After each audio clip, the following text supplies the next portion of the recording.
Hello Mister Davis, comment tu vas? Je suis bien PHB et toi? Ça va super, tranquille, tranquille. Aujourd'hui, on a pour thématique dans le podcast l'import de matières premières, autant en Afrique, ou même on peut parler également de l'export, surtout pour l'Afrique, et en Europe et dans le monde. Je vais te laisser débuter sur cette thématique et on commence. N'hésitez pas à vous abonner, cliquez sur la cloche pour les infos.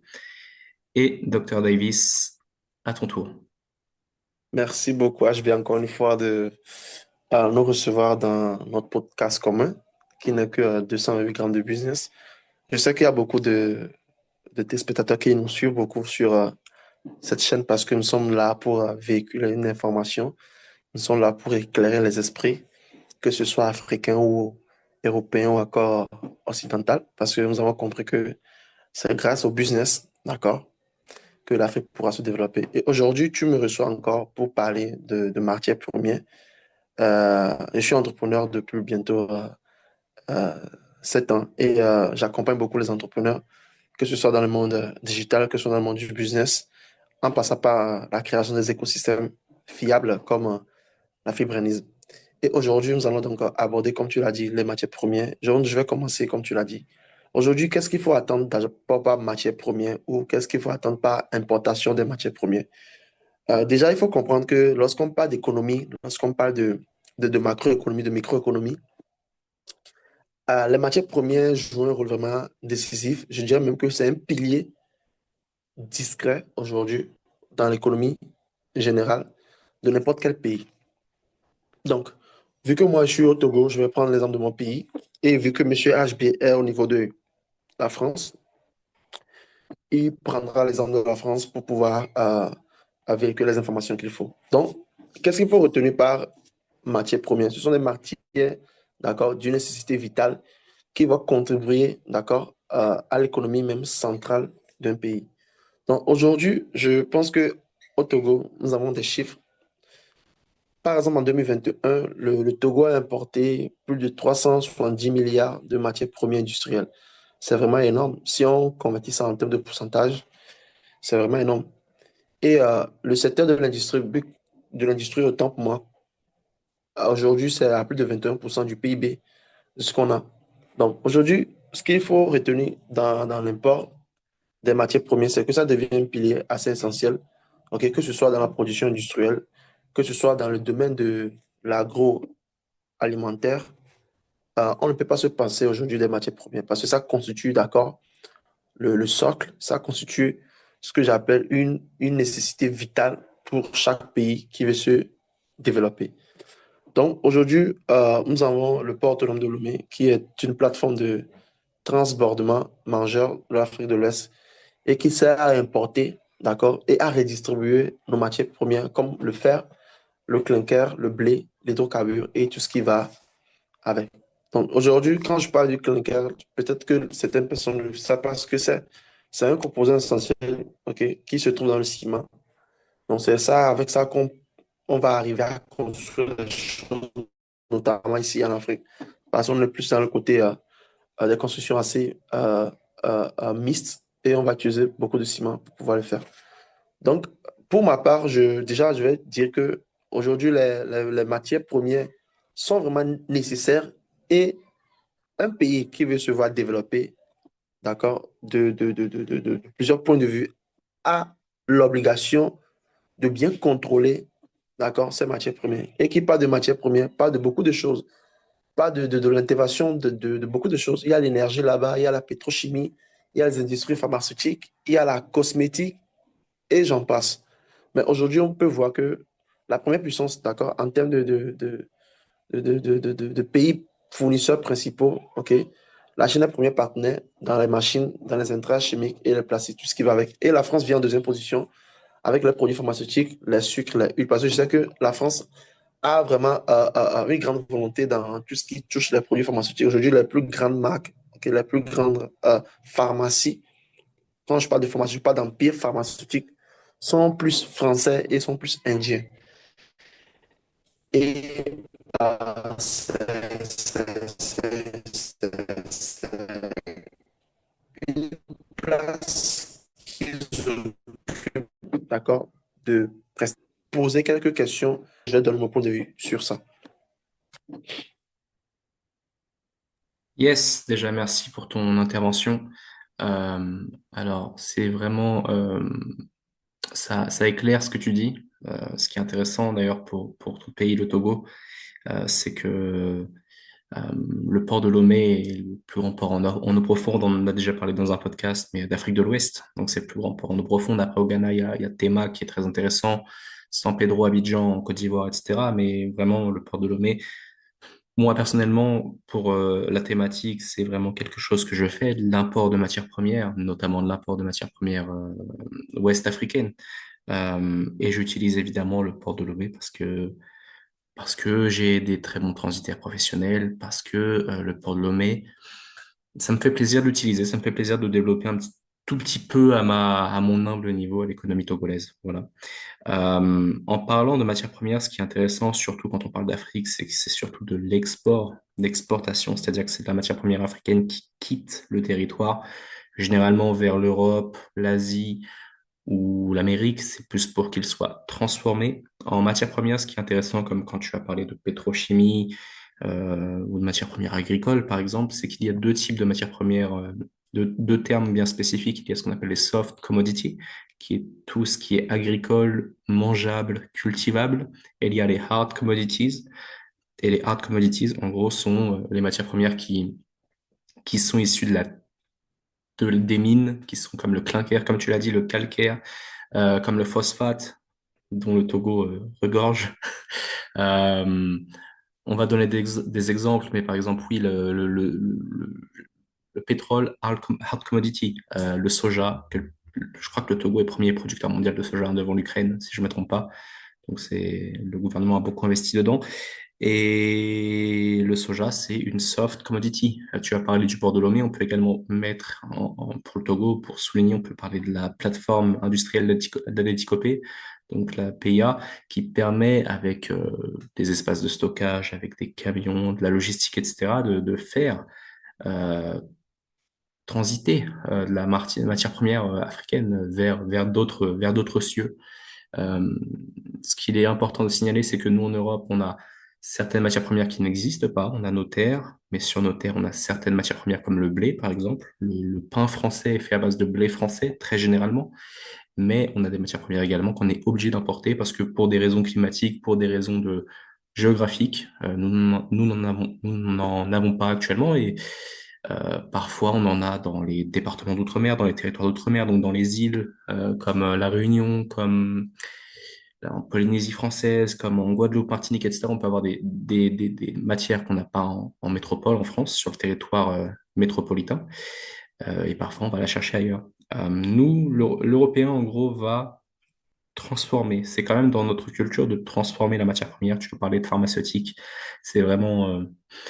Je mettrai également la Suisse, hein, la Suisse qui est très, très, très, très forte en matière de pharmaceutique avec des industries comme Novartis ou Roche qui sont des leaders mondiaux. On a la France qui est dans tout ce qui est soins de la peau, cosmétiques, etc., qui est peut-être la plus grande nation au monde et je suis très, très heureux de dire ça.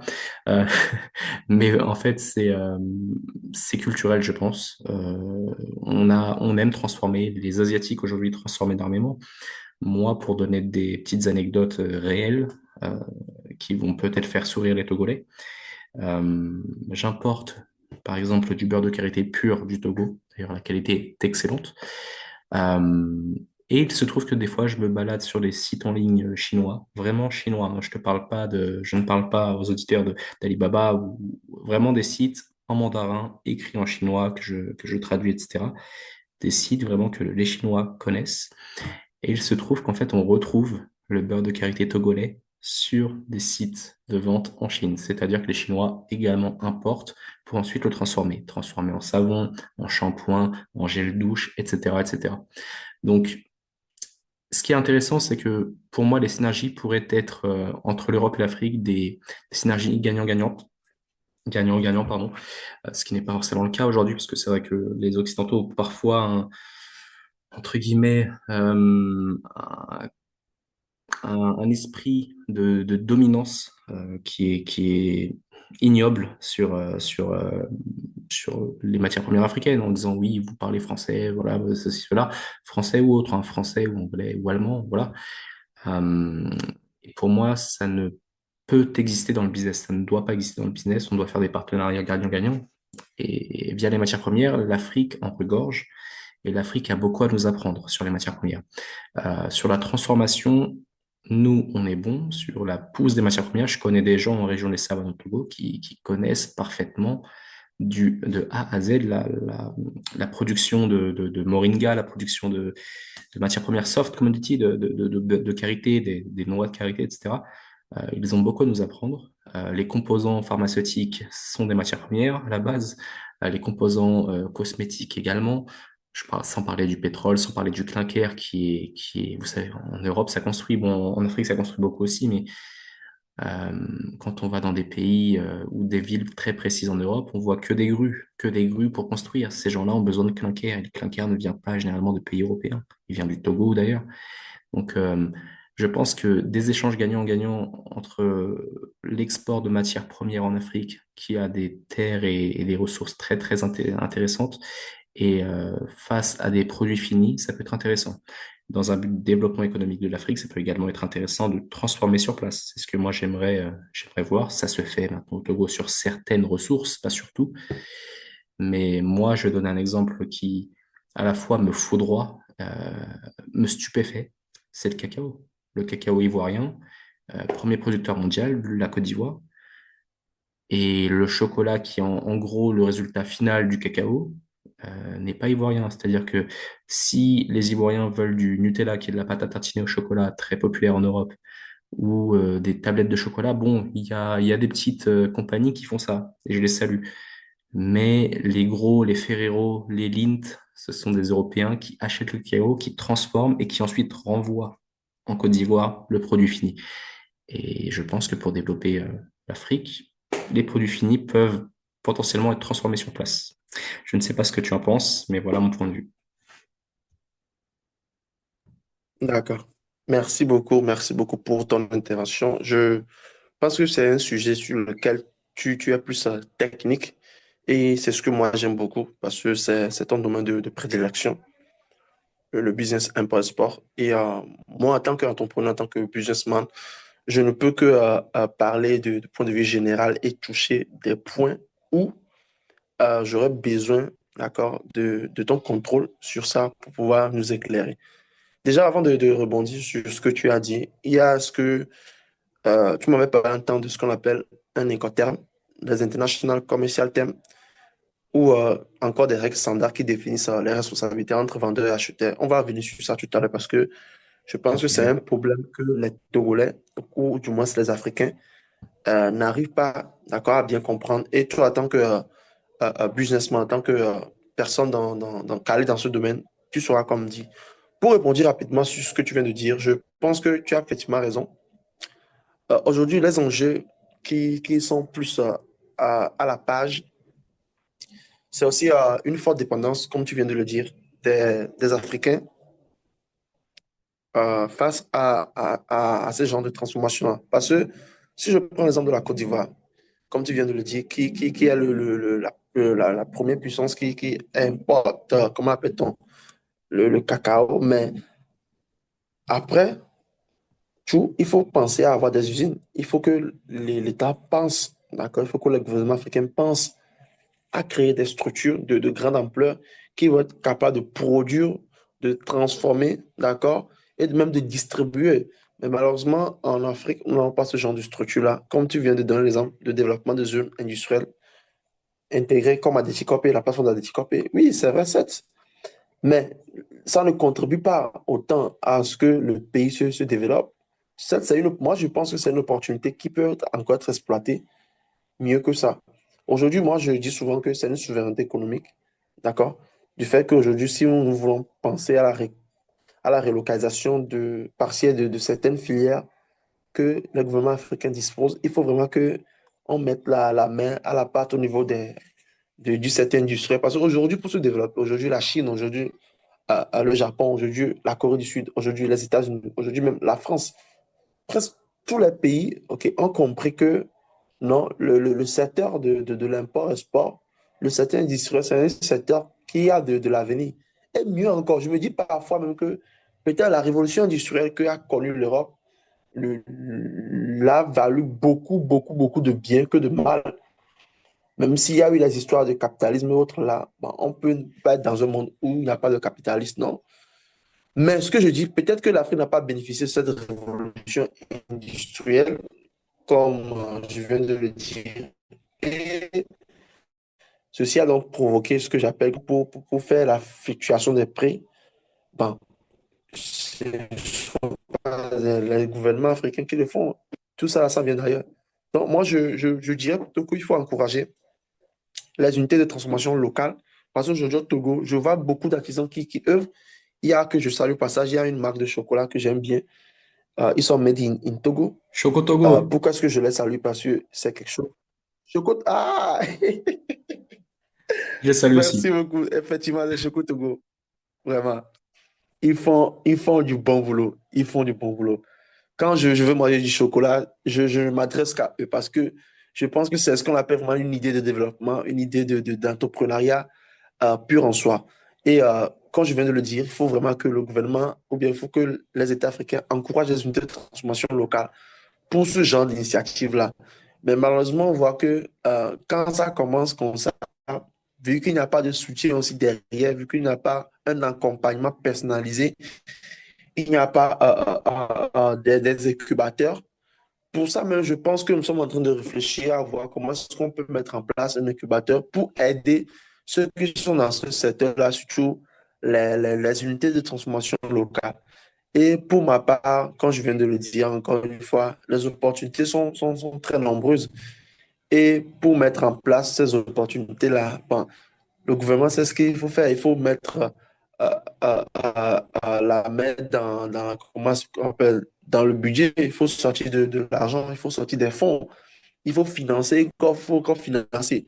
Parce que ce financement de ce genre d'unité-là ou industrielle-là, c'est sur des années en fait. Ça ne se fait pas du jour au lendemain. Pour ma part, pour ma part, c'est ce que je pourrais dire. Et je vais te laisser répondre sur la question avant de reprendre les cas, OK, des importants. Je suis au Togo. Nous sommes à plus de 100 de nos intrants. OK? Donc, le Togo, aujourd'hui, n'est pas vraiment OK, à transformer premier à grande échelle. Certes, il le met, c'est à faible échelle. Et toi, en tant qu'expert, toi, en tant qu'Européen, et toi, en tant que Français, parce que nous partageons la même, tu sauras quelle nature locale on peut mettre en place et comment est-ce qu'aujourd'hui, le port peut devenir OK, un levier stratégique régional. Pourquoi ce que je dis? Nous sommes le plus gros port OK, actuellement en Afrique de l'Ouest, mais, je dis les mais, il y a encore des défis à relever. Je laisse répondre sur ça. Merci de ton intervention. Ce que tu dis est très juste. C'est vrai qu'il y a des transformations qui sont visibles au Togo, par exemple, en Afrique plus généralement. Mais c'est vrai qu'au niveau du budget, c'est logique, hein. Les transformations, les marques de transformation en Afrique sur le marché local peuvent être intéressantes. Tu peux manger du chocolat togolais et c'est très très bien. Le but, c'est vraiment qu'un jour, dans le but de développement économique du pays ou de la sous-région et des autres pays autour, c'est que ce produit soit exporté ailleurs dans le monde. C'est que moi, en France, je puisse acheter du chocolat Togo, j'adorerais. Par exemple, c'est un exemple parmi tant d'autres et on les salue parce que leur initiative est très, très noble. Euh, je pense que pour transformer, la matière première est en Afrique excellente. Il y a pas tout, absolument tout. Évidemment, le safran, par exemple, hormis le Maroc, en Afrique, il n'y en a pas. Mais il y a énormément de matières premières. Et je parle autant de soft commodity, donc tout ce qui est cultivable, mangeable ou buvable, etc., autant que de matières premières plus liées à la construction, à l'industrie, etc., euh, au monde de l'usine, on va dire. Pour transformer, déjà, ce qu'il faut, c'est que on ne devient pas Ferrero, qui est le plus grand groupe de chocolat au monde. On ne devient pas Ferrero en une semaine. Le souci, c'est que, par exemple, moi, j'imagine que je me mets dans la peau de quelqu'un qui est de Bassard, quelqu'un qui est de Atapamé. Voilà. Chez moi, j'ai du manioc. Dans mon jardin, je cultive du manioc. Comment le transformer? Ben, je vais faire du gari. Avec le gari, ça peut se vendre plus cher, autant au pays qu'en Europe, par bateau. Là, il faudra connaître, premier choc, on va dire, avec ce monde-là, c'est les Incoterms. On a parlé des Incoterms tout à l'heure, ce sont les termes internationaux du commerce, il faut les connaître. Un Européen, quand il voit qu'un Africain a de la bonne matière première, mais qu'il ne connaît pas les Incoterms, il va prendre ça comme une domination sur l'autre. Malheureusement, en général, pas tous les Européens, mais ils vont dire, ah bah le prix, attends, il connaît pas trop, on va mieux négocier le prix. Tu peux te faire avoir si tu ne connais pas les termes internationaux de commerce. Par exemple, au lieu de payer 50% de la cargaison vers l'Europe, du bateau ou de l'avion vers l'Europe, il va te faire payer 100%. C'est hyper important pour les Africains de bien connaître ça. Une marchandise peut pourrir en bateau, en pleine mer. Tu n'y es pour rien. Ton produit est très bon, l'acheteur n'y est pour rien. C'est en pleine mer, c'est pourri, c'est gâté. Il y a des assurances pour ça. Et ça, dans les Incoterms, il y a des Incoterms, des termes avec assurance, des termes sans assurance. C'est hyper important à connaître. Je reprends l'exemple, si j'ai du manioc et je suis à Bassard, je vais le transformer comment? Je vais le transformer par une petite machine que je vais moi-même importer peut-être de Chine ou même ailleurs du continent si elle est déjà utilisée, on va dire en occasion. La chose est que il me faut de l'électricité stable. Une machine, parce qu'avant d'être une grosse industrie, il faut une machine, deux machines, trois machines, et peu à peu on grandit, on prend des salariés, etc. Mais pour une machine, si l'électricité coupe 2, 3, 4 fois par semaine, même si c'est 10 minutes, même si c'est 20 minutes, la machine va prendre un coup. Elle va se gâter très rapidement. Et c'est pour ça que la transformation est essentielle, mais la transformation demande des prérequis. Comme c'est tout bête, hein, mais c'est une électricité assez saine, assez stable. Euh, et c'est comme ça que je pense l'Europe a dominé pendant très longtemps. C'est parce qu'on a investi sur des secteurs qui ont fait qu'on a pu produire. On a eu la révolution industrielle, etc. On a pu produire, produire, produire. Aujourd'hui, l'Asie est en pleine bourre, entre guillemets. Ils ont ça. En Afrique, on voit que des pays francophones assez costauds, comme la Côte d'Ivoire ou le Sénégal, produisent. Mais le truc, c'est que je pense que il n'y a pas un marketing très, très lourd derrière. C'est-à-dire que en gros, le français, tu sais que tu vas acheter un parfum de France, produit en France, tu sais que ça va être quelque chose. L'américain, tu vas acheter, je sais pas moi, tu vas acheter une Ford, une voiture américaine, une Chevrolet, tu sais que c'est du solide. L'allemand, pareil, tu vas acheter une BM ou une Mercedes, tu sais que c'est du solide. Le, le chinois, tu vas acheter un produit, une machine agricole, et tu vois que sur le net, il y a déjà 10 000 avis sur ce produit et que c'est 4 étoiles sur 5 ou 5 étoiles sur 5, tu sais que c'est du solide.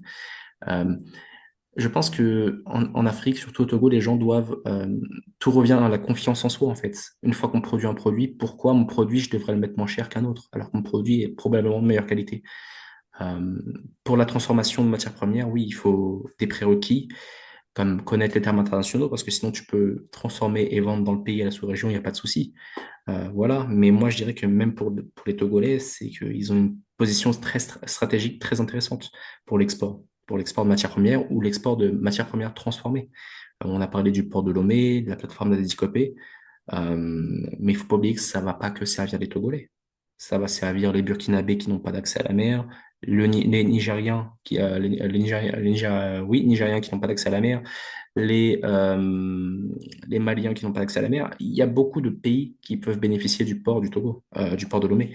Donc, pour la transformation, il faut des prérequis, il faut faire des efforts, il faut penser en termes de communauté aussi. Euh, le marché local, national, la sous-région, c'est très très bien. Il y a des gens qui font des fortunes.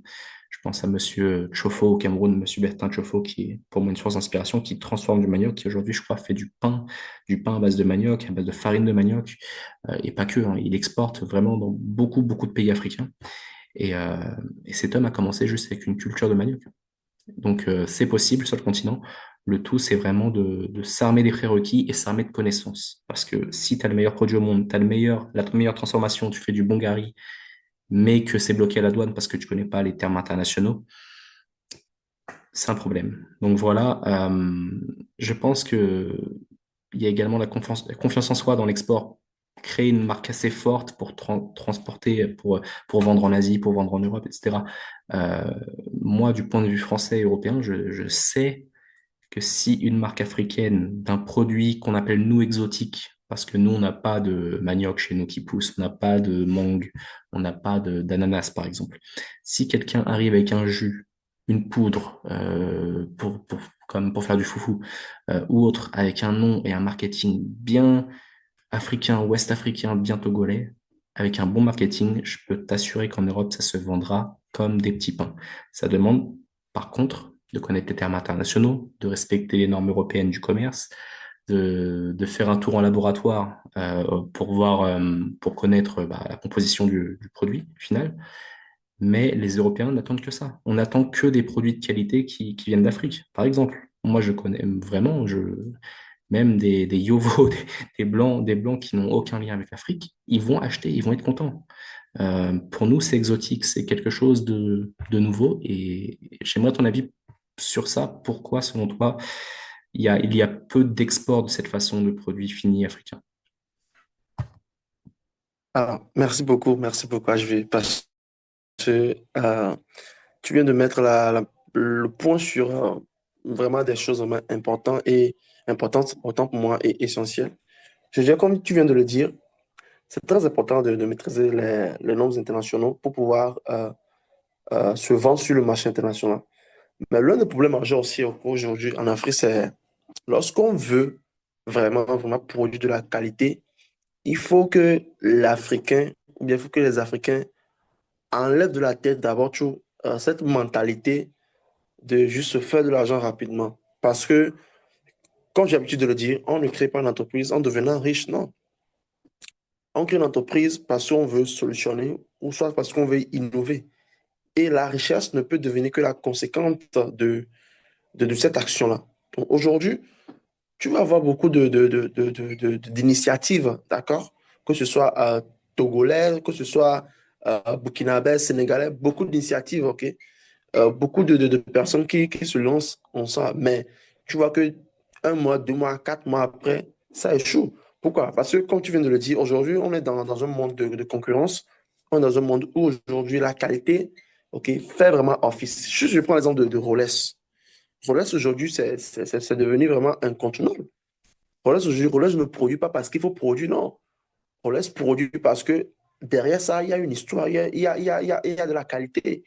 Il y a du luxe. Aujourd'hui, en tant qu'Africain, en tant que jeune Togolais qui veut se lancer, d'accord, dans le domaine de l'import ou bien dans la transformation industrielle, il est à noter de mettre, d'accord, de côté les sentiments et de produire de la vraie qualité. Quand tu fais de l'aujourd'hui, aujourd'hui, l'un des plus grands problèmes en Afrique, c'est on n'est pas allé, d'accord, dans le laboratoire, on n'est pas allé trouver la composition chimique de ce produit-là, de quoi le produit est-il composé, ainsi de suite. Et tout ça là, ça ne fait que retarder, d'accord, à la confiance naturelle entre l'Européen et, ou du moins l'Occidental et l'Africain. Parce qu'aujourd'hui, tu ne peux pas aller vers un blanc ou bien vers un occidental et le vendre un produit, d'accord, qui n'est pas étiqueté, ou du moins qui n'est pas labellisé, un produit qui n'a pas d'information. Non, ça ne se passe pas comme ça. Et c'est pourquoi je dis souvent aux Africains lors de mes conférences qu'aujourd'hui, l'entrepreneuriat est un monde vraiment aride. C'est un monde dur. C'est un monde où, lorsque tu veux vraiment réussir, il faut faire les choses bien. Il faut faire les choses bien. Pour que quelqu'un, OK, qui est proche de toi, quel qu'en soit, OK, la présence de ce produit-là, ce produit a du qualité, je le prends. Aujourd'hui, il y a beaucoup qui se font. Moi, j'ai des amis en Europe, j'ai des amis en France, ben, bah, tu dis, est-ce que tu ne consommes pas le local? Qui dit non, local, je ne veux pas consommer parce qu'il a peur. Il a peut-être de tomber 2, 3 jours, 4 jours malade. Parce que tout ça, là, c'est une question d'hygiène aussi. Parce que je rappelle, OK, aux Africains, lorsqu'on veut on veut se lancer dans le secteur de la transformation, il y a certains normes à respecter. Et tout ça ne peut passer par ce que j'appelle encore la formation. Aujourd'hui, si je veux me lancer dans la production d'un produit que je ne maîtrise pas, mais je dois me former. Je dois me faire la production, autant pour la distribution, autant pour la composition et autant pour comment est-ce que ce produit va se vendre à l'extérieur. Mais si devant un occidental C'est un terminal commercial, certes, je ne fais une école de commerce, non, ou bien d'aller à HEC Paris, non, maîtriser certains contours comme comme les FOB, les free on boards et les CIF, et tout ce qui va avec les insurances et les frais, un peu pas simple, lorsque tu es dans le domaine de l'import-export, quand tu veux amener tes produits vers tout, pas tout ce qui va avec, il y a certains thèmes à maîtriser. Même si je prends l'exemple, aujourd'hui, ceux qui commencent à l'espace, c'est un thème technique, alors que ces thèmes-là permettent aussi de pouvoir négocier même des prix, des rabats possibles. Et quand tu te dis non, me lancer dans ça par émotion, aussi le problème des Africains, c'est que on aime lancer un business par émotion. Et ça ne passe pas comme ça. Tu ne te lances pas dans le monde du business. Il n'y a pas à faire de c'est mon ami, je ne peux pas être là maintenant et demander à ce que je fasse importer du beurre de karité. Bon, comme on est des amis, vu qu'il m'a donné 5 millions, je vais importer du beurre à 4 millions 500. Et les 500 000 francs, c'est pas parce qu'on est des amis, c'est pas parce qu'on est des frères que je vais le roubler. Mais aujourd'hui, le problème des Africains, c'est qu'on aime roubler. Et quand tu es devant un occidental, bien son sujet, je rappelle toujours, je dis toujours aux Africains, mes frères africains, devant quelqu'un qui maîtrise mieux son domaine que vous n'aimez pas comment dire, l'anarchie. Mais aujourd'hui, on se retrouve dans des situations bizarres. On se des contrats vraiment qui sont annulés, ok, des contrats qui faux de quoi? Parce que la pluie roublée. Et souvent, le blanc aura tendance encore, ok, sur des thèmes vraiment précis. On signe un contrat et on fait tout dans les normes. Je pense qu'il peut y avoir une collaboration vraiment entre l'Occident et l'Afrique, parce qu'aujourd'hui, on ne peut encore sortir l'Afrique de d'elle que par la transformation industrielle, parce que c'est ce qui nous manque en fait. C'est ce qui nous manque en fait. Et ça nous manque cruellement. Ce n'est pas une question de dire oui, on veut entreprendre. Certes, l'entrepreneur va aider l'Afrique, mais le business aussi fait partie de l'entrepreneuriat. Et pour pouvoir sortir l'Afrique de cette position d'un camp de griffe de chien, bon, il faut vraiment qu'on retourne aux sources. Il faut vraiment qu'on comprenne qu'aujourd'hui, n'importe quel pays qui s'est développé, c'est grâce en partie à ce que j'appelle la transformation industrielle. Je ne sais pas pour toi, mais je vais laisser rebondir sur la question des alternatives locales qu'on pourrait mettre en place aujourd'hui pour pouvoir importer. Parce que tu vois un Togolais, tu vois un jeune de Bassa, un jeune de Kara, qui a de bons, je sais pas, de bons manières. Je prends même l'exemple du Sud. Tu as quelqu'un qui vient de Thierry, ok, Thierry vient de Ouachi, les Ouachi, bien sûr, Micro, on ton dit les micro. Ouachi, non?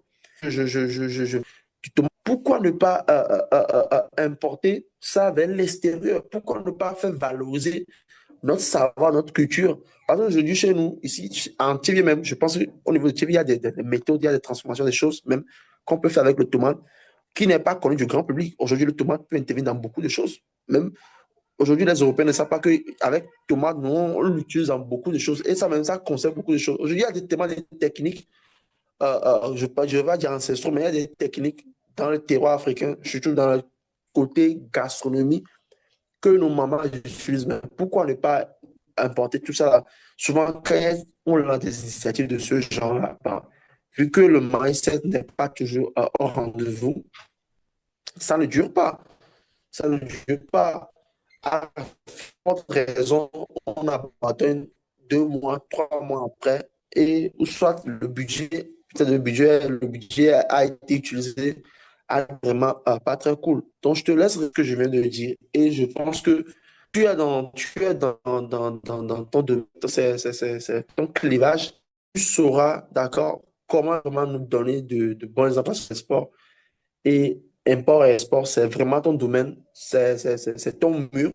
Tu sauras vraiment, exemple, c'est nous donner vraiment. Moi, je suis peut-être entrepreneur, je pourrais faire le tour. Je veux plutôt que tu me donnes, OK, OK, sur ce qu'on peut réellement.